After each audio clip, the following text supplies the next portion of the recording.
Querido amigo, estamos chegando ao final do estudo do profeta Jonas, da profecia escrita, registrada, que conta a história magnífica da vida de Jonas nesse período em que Deus usou como seu porta-voz para os assírios.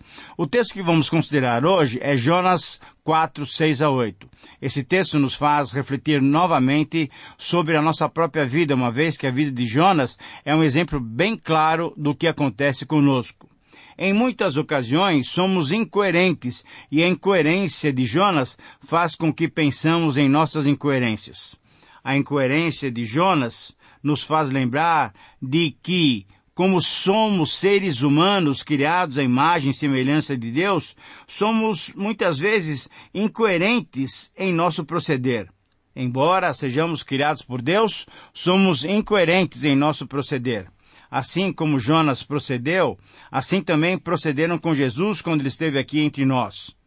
Nos últimos dias antes da sua morte, Jesus confrontou, desafiou e repreendeu os líderes religiosos em Jerusalém, conforme Mateus 21, 23 a 27. Como nos conta o evangelista Mateus, Jesus usou duas parábolas para mostrar a incoerência e a rebeldia deles diante de Deus. Na primeira parábola, a parábola dos dois filhos que tiveram respostas e procedimento diferentes em relação ao pedido do pai, Jesus mostrou que os pecadores penitentes foram mais justos do que os religiosos rebeldes. Na segunda parábola, a parábola dos lavradores maus, Jesus contou a história dos servos encarregados da vinha do seu senhor. Ao invés de pagar os valores devidos ao dono da vinha, esses servos maus maltrataram e mataram os mensageiros que ele mandara para receber os pagamentos. Depois de algumas tentativas, o dono da vinha mandou seu próprio filho, achando que eles o respeitariam. Afinal, era filho. Os lavradores, então, vendo a oportunidade de tomar posse da vinha, mataram o filho do dono. Querido amigo, você deve se lembrar de que as pessoas que ouviram essas parábolas entenderam que o dono da vinha tinha todo o direito de destruir aqueles servos maus. Por sua vez, os líderes dos judeus entenderam corretamente que Jesus usou aquelas duas parábolas para falar deles e das suas atitudes incoerentes para com Deus. No meio dessas discussões, em Mateus 21, 42, Jesus citou uma das profecias messiânicas do livro dos Salmos. A pedra que os construtores rejeitaram, esta veio a ser a principal pedra angular, e isso procede do Senhor, e é maravilhoso aos nossos olhos. E ele citou o Salmo 118. Ora, essa profecia do salmista é uma referência semelhante, também vista em Isaías 28, 16. Essas palavras se tornaram pontos importantes na pregação apostólica. Além dos três relatos do Evangelho incluírem o comentário de Jesus, Mateus 21, Marcos 12 e Lucas 20, pregadores como Pedro e Paulo desenvolveram e aplicaram o mesmo tema. Então, logo depois da época de Jesus, quando Pedro e Paulo realizaram seus ministérios, uma grande parte dos líderes religiosos, mesmo aqueles que afirmavam servir a Deus, rejeitaram o próprio Senhor. Eles queriam construir suas congregações, os seus movimentos, conforme as suas próprias ideias, enfatizando alguns princípios da palavra e ignorando outros. A incoerência dessa prática se observava de tal modo que as tradições desses líderes muitas vezes tomavam o lugar da verdadeira palavra revelada por Deus. Também hoje temos muitos construtores no mundo religioso. Líderes religiosos procuram construir igrejas, iniciar e manter movimentos religiosos. Em todos os casos, devemos avaliar essas construções para ver como tratam a pedra angular escolhida por Deus, que é o nosso Senhor Jesus Cristo.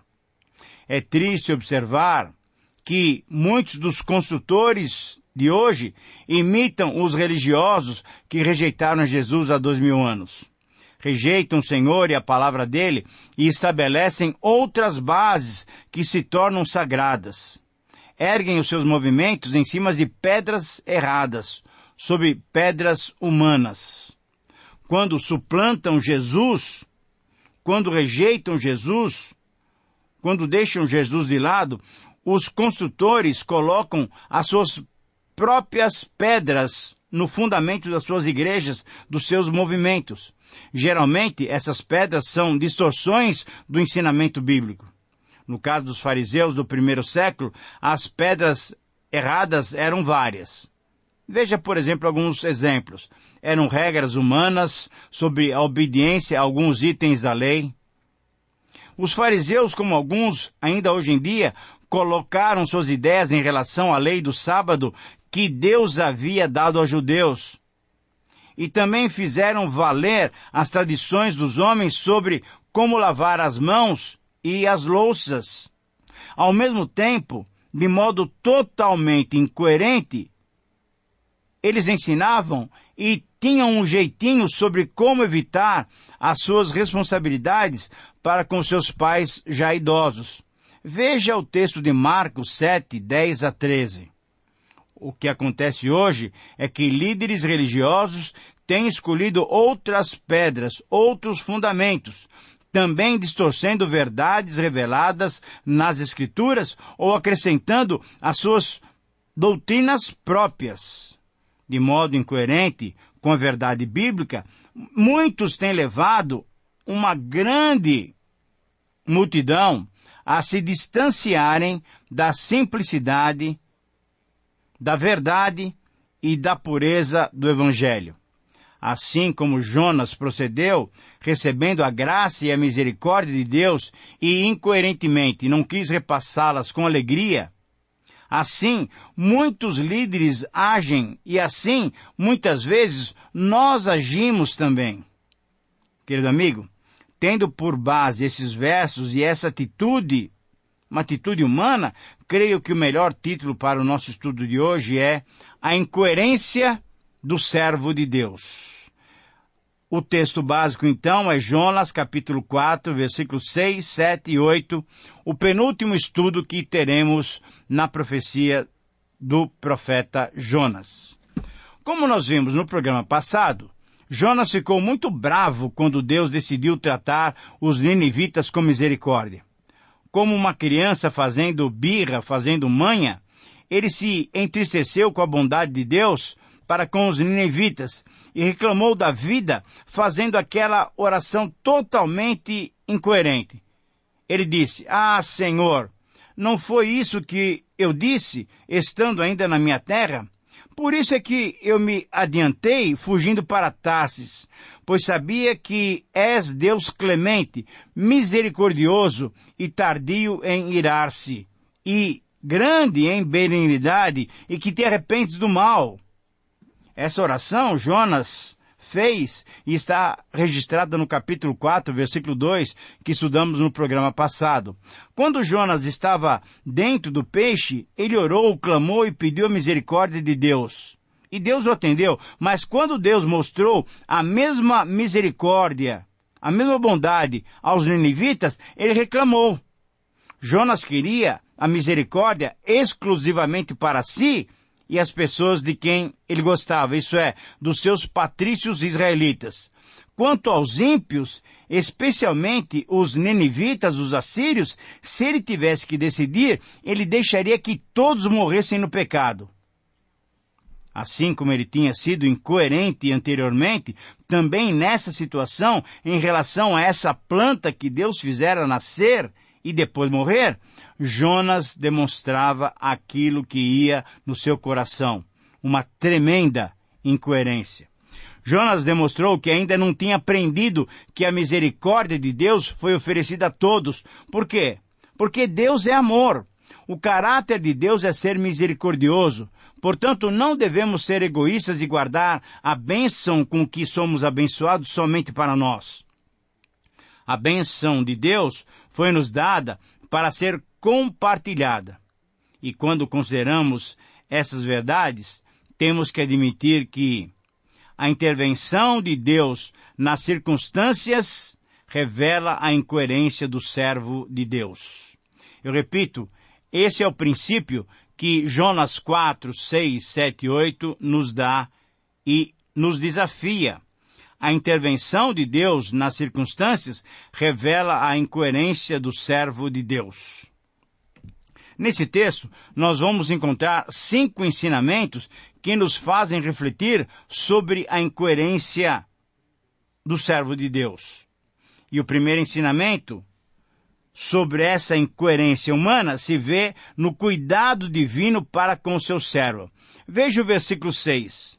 Então fez o Senhor nascer uma planta que subiu por cima de Jonas para que fizesse sombra sobre a sua cabeça, a fim de o livrar do seu desconforto. Querido amigo, na visão estreita de Jonas, a misericórdia de Deus, tão bem conhecida dele e agora muito mais ainda, deveria ser manifestada apenas ao seu povo, e não podia nem deveria ser estendida aos seus inimigos. Esse tipo de sentimento exclusivista e discriminatório nós ainda vemos hoje. Nós vemos hoje quando relutamos em considerar que Deus se recusa a ser inimigo dos nossos inimigos. Nínive era inimigo histórico de Israel e Jonas pensava que Deus deveria ser inimigo dos inimigos de Israel. Mas porque Deus é bondoso e amoroso, ele tratou diretamente com Jonas, porém tratou de um modo bem especial. Tratou Jonas, não dando-lhe uma bronca, mas como um amigo. Embora fosse firme, Deus tratou Jonas como se fosse um filho duro de coração. Sabe o que Deus fez? Deus fez nascer uma planta para que fizesse uma boa sombra e permitisse que Jonas ficasse confortável. Você já percebeu como Deus cuida dos detalhes das nossas vidas? Assim é o nosso Deus. E nós deveríamos ser coerentes agindo dessa mesma maneira. O segundo ensinamento que nos faz refletir sobre essa incoerência humana se vê na alegria que Deus proporciona ao seu servo. Ainda no versículo 6 nós lemos: Jonas, pois, se alegrou em extremo por causa da planta. Querido amigo, mais uma vez Jonas era tido como uma pessoa de coração fechado. E é possível que ele tivesse interpretado a pergunta de Deus, conforme o versículo 4, como se essa pergunta significasse que Deus estivesse enganado em relação ao arrependimento dos ninivitas.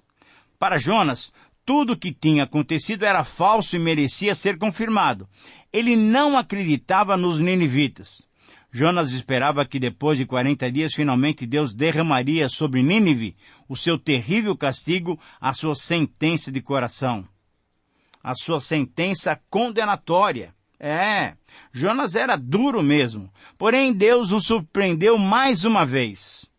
Com o nascimento, o crescimento daquela planta e com a sombra que ela produzia, o coração de Jonas ficou alegre e ele nem percebeu o que Deus estava ensinando a ele. Sem que fizesse nada de especial, Deus alegrou seu coração. Por quê? Porque Deus é misericordioso. Por que Jonas não era também misericordioso como o Senhor? Ele se alegrou com a sombra que a planta lhe dava, mas entristeceu-se com a misericórdia divina que perdoava os pecados dos ninivitas. Era mais uma prova da incoerência humana. O terceiro ensinamento que nos faz refletir sobre a incoerência humana se vê na intervenção divina que chama a atenção do seu servo para que ele perceba os valores espirituais. Veja o versículo 7. Mas Deus, no dia seguinte, ao subir da alva, enviou um verme, o qual feriu a planta, e esta se secou. A felicidade, a alegria de Jonas, porque baseada nas circunstâncias, durou pouco. Depois de apenas 24 horas, Deus novamente interveio e dispôs um verme que destruiu aquela planta. Essa destruição é uma maneira de dizer que a planta morreu. Essa era a destruição que Jonas queria que acontecesse com o povo ninivita. Na verdade, Deus só conseguiu a atenção de Jonas, que até aquele momento só tinha os sentidos voltados para a condenação que poderia vir sobre Nínive, Deus só conseguiu a atenção de Jonas quando começou a mexer com seu bem-estar. Também acontece assim com muitos de nós. Só damos a devida atenção ao que Deus quer de nós quando o nosso bem-estar é afetado. E aquilo que nos é caro é perdido ou comprometido. Aí a gente presta atenção em Deus. Aí a gente procura Deus. Agindo dessa forma, Deus teve a maior atenção por parte de Jonas, mas Deus é tão maravilhoso que não nos rejeita. Com paciência, mas com firmeza, Ele nos chama para vermos a vida sob a sua perspectiva. E aí então nós encontramos o quarto ensinamento, que nos faz refletir sobre essa incoerência humana. Esse quarto ensinamento se vê na insistência de Deus para com seu servo. Versículo 8. Em nascendo o sol, Deus mandou um vento calmoso oriental. O sol bateu na cabeça de Jonas de maneira que desfalecia. Querido amigo, Deus só conseguiu a atenção de Jonas, que até aquele momento só tinha os sentidos voltados para aquilo que poderia acontecer de ruim com Nínive, quando começou a mexer no seu bem-estar. Quando Deus enviou o vento calmoso oriental, Jonas ficou desconfortável. Esse era um sufocante vento oriental, o vento seco do deserto, que é repleto de poeira e muito quente. Ainda hoje, os habitantes dessa região dizem que quando esse vento chega, eles ficam deprimidos, ficam sem energia para realizarem as suas tarefas. Assim como Deus mexeu com Jonas, Ele nos chama a atenção também de um modo muito direto.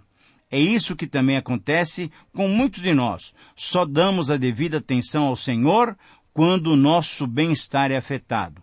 E aquilo que nos é caro, quando isso é perdido, quando isso é comprometido, aí nós olhamos para Deus. Agindo dessa forma, Deus teve então essa atenção por parte de Jonas. E aí nós chegamos ao quinto ensinamento, que nos faz refletir sobre a incoerência humana.